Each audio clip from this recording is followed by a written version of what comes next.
મોરબીના સનાડા ગામે આજે શક્તિ માતાજીના મંદિરે ઝાલા પરિવાર દ્વારા હવન, સ્નેહ મિલન અને સન્માન સમારોહનો ત્રિવિધ કાર્યક્રમ યોજાયો હતો, જેમાં સાંસદ, ધારાસભ્ય સહિતના લોકો હાજર રહ્યા હતા. મોરબીના સનાડા ગામે છેલ્લા 36 વર્ષથી જે રીતે હવન, સ્નેહ મિલન અને સન્માન સમારોહનો કાર્યક્રમ શરદ પૂનમના દિવસે યોજાય છે, તેવી જ રીતે આજે કાર્યક્રમ યોજાયો હતો, જેમાં અધ્યક્ષ સ્થાને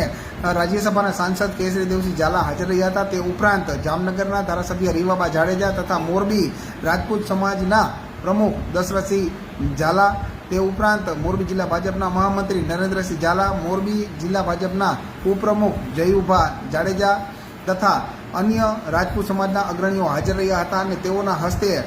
સન્માન કરવામાં આવ્યા હતા. તથા છેલ્લા 36 વર્ષથી જે પરંપરા વડવાઓએ જાળવી રાખી છે તેને 37મા વર્ષે પણ યથાવત રાખવામાં આવી હતી અને આગામી વર્ષ માટે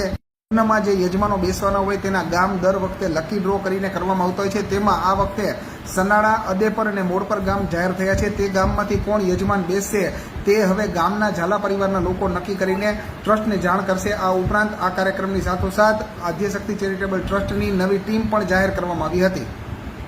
જે ઝાલા કુળના મૂળ 4 સ્થાનો છે એમાંથી એક મનાતું એવું આપણું સખત સનાડા મુકામે 36 વર્ષથી જે આ કાર્યક્રમ સમાજને એકત્રિત કરવાનો ચાલ્યો આવે છે, એના ભાગરૂપે આજે ફરી એકવાર 37મું કાર્યક્રમ અહીંયા ગોઠવવામાં આવ્યું છે, જેના અંદર સમાજના તમામ વડીલો, ભાઈઓ, માતાઓ, આખો સમાજ એકત્રિત થઈ અને સમાજની